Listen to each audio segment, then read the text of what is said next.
이 새벽 우리에게 주신 하나님 말씀은 예레미야 31장 10절에서 22절까지의 말씀입니다. 예레미야서 31장 10절에서 22절까지의 말씀입니다. 우리 하나님의 말씀을 다 함께 받들어 읽겠습니다. 이방들이여 너희는 여호와의 이름을 듣고 먼 섬에 전파하여 이르기를 이스라엘을 흩으신 자가 그를 모으시고 목자가 그 양떼에게 행함같이 그를 지키시리로다. 여호와께서 야곱을 구원하시되 그들보다 강한 자의 손으로 속량하셨으니 그들이 와서 시온의 높은 곳에서 찬송하며 여호와의 복 곧 곡식과 새 포도주와 기름과 어린 양의 떼와 소의 떼를 얻고 크게 기뻐하리라. 그 심령은 물된 동산 같겠고 다시는 근심이 없으리로다 할지어다. 그때 처녀는 춤추며 즐거워하겠고 청년과 노인은 함께 즐거워하리니 내가 그들의 슬픔을 돌려서 즐겁게 하며 그들을 위로하여 그들의 근심으로부터 기쁨을 얻게 할 것임이라. 내가 기름으로 제사장들의 마음을 흡족하게 하며 내 복으로 내 백성을 만족하게 하리라. 여호와의 말씀이니라. 여호와께서 이와 같이 말씀하시니라. 라마에서 슬퍼하며 통곡하는 소리가 들리니 라헬이 그 자식 때문에 애곡하는 것이라. 그가 자식이 없어져서 위로받기를 거절하는도다. 여호와께서 이와 같이 말씀하시니라. 내 울음소리와 내 눈물을 멈추어라. 내 일에 삭슬 받을 것인즉 그들이 그의 대적의 땅에서 돌아오리라. 여호와의 말씀이니라. 너의 장래에 소망이 있을 것이라. 너의 자녀가 자기들의 지경으로 돌아오리라. 여호와의 말씀이니라. 에브라임이 스스로 탄식함을 내가 분명히 들었노니 주께서 나를 징벌하심에 멍에 익숙하지 못한 송아지 같은 내가 징벌을 받았나이다. 주는 나의 하나님 여호와이시니 나를 이끌어 돌이키소서. 그리하시면 내가 돌아오겠나이다. 내가 돌이킨 후에 뉘우치고 내가 교훈을 받은 후에 내 볼기를 쳤사오니 이는 어렸을 때의 치욕을 짐으로 부끄럽고 욕됨이니이다 하도다. 에브라임은 나의 사랑하는 아들 기뻐하는 자식이 아니냐. 내가 그를 책망하여 말할 때마다 깊이 생각하노라. 그러므로 그를 위하여 내 창자가 들끓으니 내가 반드시 그를 불쌍히 여기리라. 여호와의 말씀이니라. 처녀 이스라엘아 너의 이정표를 세우며 너의 편말을 만들고 큰 길 곧 내가 전에 가던 길을 마음에 두라. 돌아오라. 내 성읍들로 돌아오라. 반역한 딸아 내가 어느 때까지 방황하겠느냐. 여호와가 새 일을 세상에 창조하였나니 곧 여자가 남자를 둘러싸리라. 아멘. 하나님은 오늘 말씀을 통해서 이스라엘, 야곱, 유다의 회복을 말씀하십니다. 그런데 회복의 방법이 독특하시죠. 흩으시는 것도 이스라엘을 회복을 위해서 흩으셨다라는 거예요. 왜냐하면 하나님만을 의지하고 살아가는 그 광야가 필요했기 때문입니다. 오늘 본문은 이제 반대로 회복을 위해서 다시 모으시는 것을 볼 수 있습니다. 그러니까 하나님께서 하신다면 흩으셔도 회복이고 모으셔도 회복이었던 겁니다.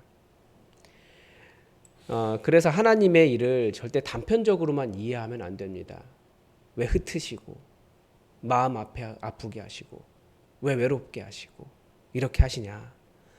거기에도 하나님의 회복의 뜻이 있으시고 또 반대로 모으시는 분으로만 하나님을 이해하면 그것도 하나님을 잘못 이해하고 있는 겁니다. 때로는 흩으시고 아프게도 하시고 방황하게도 하시고 이게 다 하나님의 회복이신 거예요. 그리고 하나님은 결국 그들을 다시 다 모으셔서 모으시는 일도 하십니다. 그래서 하나님께서 하시는 모든 일은 다 회복을 위해서 하시는 일인 거죠.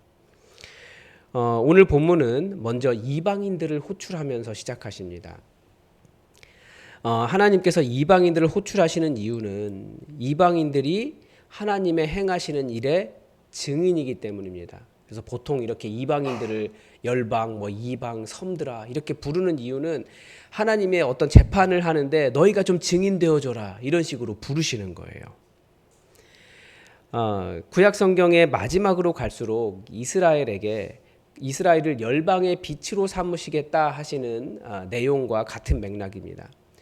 고대 세계는 신들의 세계였기 때문에 그 신들의 세계의 관점에서 한 나라가 전쟁에서 패하면 그 나라의 신도 전쟁에서 진 것이고 없어지는 것입니다. 그런데 그렇게 사라졌던 민족이 다시 나라를 세우게 된다면 그것은 그 신이 사라진 것이 아니라 그 진짜 강력한 진짜 신이었구나라고 하는 증거가 됩니다. 그래서 이방인들도 저 이스라엘의 하나님 여호와가 진짜 신이구나. 그러면 우리가 저 신을 섬기자.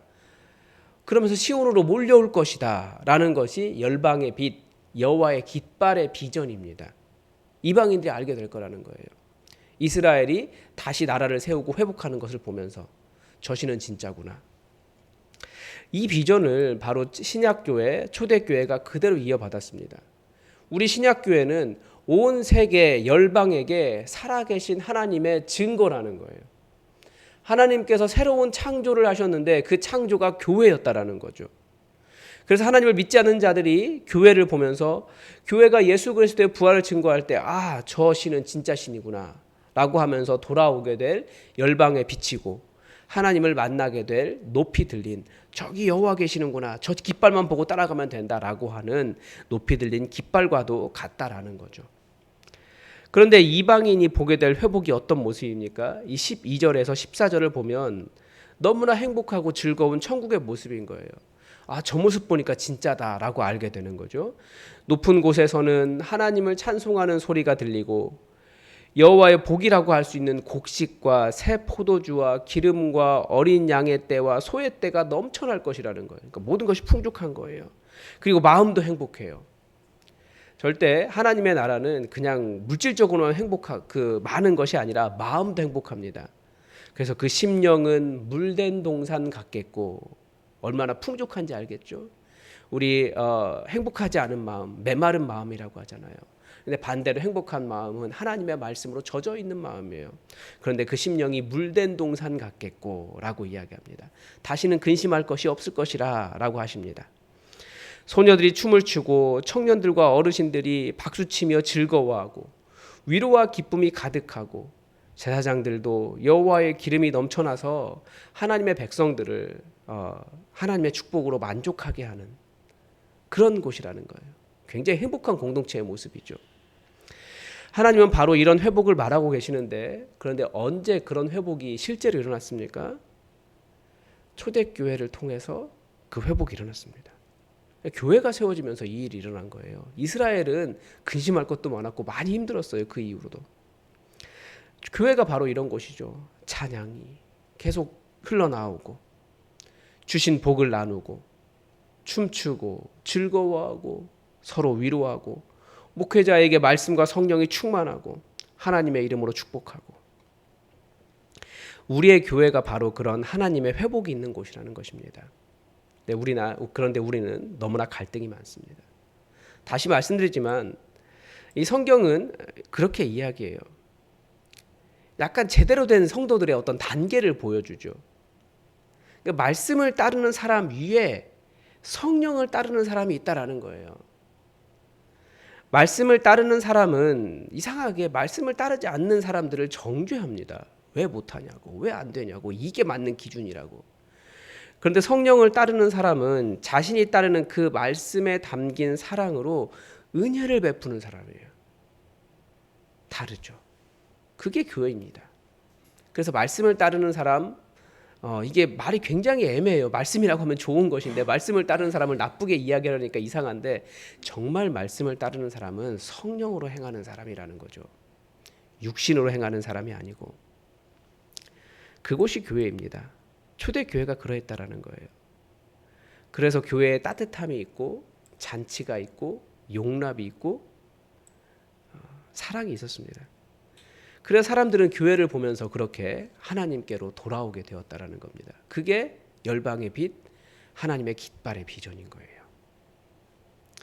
하나님은 바로 이런 회복을 주시려고 하십니다. 그런데 오늘 본문에 보면 이 하나님의 위로를 거절하는 사람이 나와요. 15절에 보면 라헬이 위로받기를 거절했습니다. 왜 거절했겠습니까? 왜냐하면 자식을 잃어버렸기 때문에 그래요. 자식 잃은 어미에게 무엇이 위로가 되겠습니까? 그러니까 상처받은 사람, 위로받기를 거절한 사람의 그 상처는 정말 말로 다 할 수 없는 겁니다. 어떤 사람은 너무 그 상처가 커서 마음에 위로받을 수가 없어서 정신을 잃고 미치기까지 하지 않습니까? 이 육신 덩어리는 생존을 위해 스스로 작동하는 것들이 있습니다. 이 정신활동도 그래요. 살려고 발버둥을 칩니다. 트라우마라고 하는 것이 그거죠. 저도 최근에 저에게 트라우마가 있다는 것을 알았어요. 그 어떤 사고가 있었잖아요, 군대에서. 근데 저에게 트라우마가 있더라고요.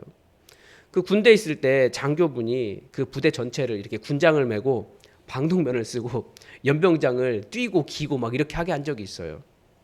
이 방독면에는 충분히 공기가 안 들어오거든요. 그때 죽을 것 같더라고요. 정말 죽는 것 같았어요. 그런데 아직도 그 죽음의 공포가 제 몸에 새겨져 있다는 것을 최근에 어떤 기사를 보면서 알게 됐습니다. 괜찮은 줄 알았고 잘 살아가는 줄 알았는데 이제 군대 안 간다라고 생각했는데 아무리 되뇌어도 제 몸은 그 때와 비슷한 것을 느끼면 정말 숨이 막히는 답답함을 느끼더라고요. 그러니까 이게 몸에 새겨진 거예요. 몇십 년이 지났지만.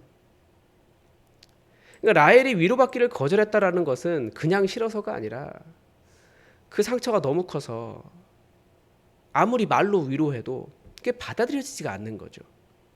그러니까 위로받기 싫어서가 아니라 안 되는 겁니다. 이게 상처예요. 그래서 함부로 우리가 쉽게 상처받은 사람, 우는 사람에 가서 그냥 말로 이게 괜찮아 라고 말한다고 되는 게 아니에요. 받아들여지지가 않아요. 라헬이 위로받는 단 하나의 일은 그 잃어버린 자녀가 돌아오는 것입니다. 여호와께서 바로 그 일을 행하시겠다라는 거예요. 이제 내 울음소리와 내 눈물을 멈추어라. 내가 그렇게 운 일에 보상을 받을 것이다. 그들이 너의 잃은 자녀들이 그의 대적의 땅에서 돌아오리라. 여호와의 말씀이니라. 너희 자녀가 자기들의 지경으로 돌아오리라. 하나님께서 우리 청년부에 그런 일을 행하시는 것 같아요.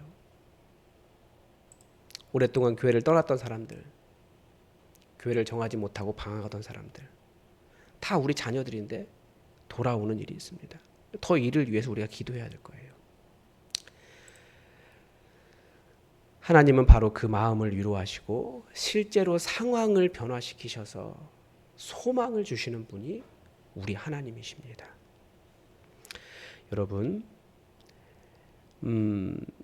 그런데 이런 변화는 라헬에게만 있는 것이 아니라 하나님에게도 일어납니다. 하나님이 에브라임이 이제 그 이스라엘을 이야기하는 거죠. 에브라임의 탄식을 들으셨다라고 되어 있어요. 에브라임이 탄식하면서 하나님께 말하는 거예요. 하나님, 우리가 잘못이 많습니다. 이제 주님께로 돌아갑니다. 제발 우리를 돌려주세요. 우리를 회복시켜 주세요. 이 회개를 하나님도 들으시고 하나님도 회개하시는 거예요. 내가 너를 책망할 때, 너희가 괴로움을 당할 때마다 나도 너무나 슬펐다. 너희가 내 사랑하는 아들, 기뻐하는 자식이 아니냐. 내 창자가 들끓었다. 이 창자가 들끓는 게 뭔지 아시죠? 애가 끊어진다라고 이야기하잖아요. 하나님도 너무나 창자가 들끓을 정도로 괴로우셨다라고 하나님도 회개하세요. 그래서 어쩌면 독생자 예수님을 십자가 위에서 내어주실 때도 역시 그런 심정이셨을 겁니다. 그렇기 때문에 하나님께서 포로 이스라엘 자손에게 돌아와라. 방황하지 말고 돌아오라. 간곡히 말씀하십니다. 그런데 이 상황을 제2이사야에서도 볼 수 있습니다. 제2이사야가 포로 귀환을 요청하거든요. 이제 하나님께서 가라고 하신다, 돌아가자. 그런 사람들이 잘 안 돌아가려고 해요. 그래서 하나님의 마음이 나와요. 하나님이 미안해. 너네 고생하게 해서 미안해. 그렇게 말씀하시면서 우리 돌아가자. 그렇게 하는 마음, 그렇게 하는 말씀들이 나옵니다. 그런데 사람들이 잘 안 따랐던 것 같아요. 왜냐하면 여전히 그들의 머릿속에서 승리자는 여호와 하나님이 아니라 여호와 하나님은 패한, 사라진 신이었다라는 거죠. 마르둑이 진짜 신이었다라는 거예요. 그들 머릿속에. 우리 시대에도 역시 누가 승리자입니까? 돈이 승리자잖아요. 하나님보다. 그런 거와 비슷해요. 그래서 진짜 참 신이신 여호와께로 돌아와라 하는 내용이 제2이사야거든요. 여러분, 하나님은 항상 우리의 회복을 위해 일하십니다. 하나님을 거절해도 우리 자녀의 회복을 위해서 일하십니다. 그리고 이 세상의 회복을 위해 우리를 교회로 부르셨습니다. 여러분, 우리 상하고 깨어진 곳에, 아픔이 있는 곳에, 하나님보다 다른 것을 더 신처럼 모시고 살아가는 곳에 하나님의 회복을 위해 기도하며 그런 천국과 같은 공동체를 만들어 갔으면 좋겠습니다. 때로는 그 마음이 상처받은 나의 마음일 수 있어요. 그 하나님의 회복을 위해서 기도합시다. 위로받기를 거절하는 나의 마음, 상처받은 이 도시와 위로자 없는 사람들, 한국 교회 모두가 다 하나님의 회복이 필요한 곳입니다. 우리가 이 땅의 회복을 위해 기도하는 하나님의 깃발, 열방의 빛이 되기를 바랍니다. 오늘도 하나님의 뜻이 우리에게 이루어지기를 주기도문으로 기도하겠습니다. 하늘에 계신 우리 아버지, 아버지의 이름을 거룩하게 하시며 아버지의 나라가 오게 하시며 아버지의 뜻이 하늘에서와 같이 땅에서도 이루어지게 하소서. 오늘 우리에게 일용할 양식을 주시고 우리가 우리에게 잘못한 사람을 용서하여 준 것 같이 우리 죄를 용서하여 주시고 우리를 시험에 빠지지 않게 하시고 악에서 구하소서. 나라와 권능과 영광이 영원히 아버지의 것입니다. 아멘. 여러분, 우리 교회가 정말 하나님께서 만들고자 하셨던 찬송이 가득하고 하나님께 주신 복이 가득하고 심령이 메마르지 않고 우리 청년들이 춤추고 어른들이 즐거워하며 하나님의 기쁨이 가득한 그런 천국과 같은 회복된 공동체가 되도록 우리 교회를 위해서 함께 기도하겠습니다. 다 함께 기도하겠습니다.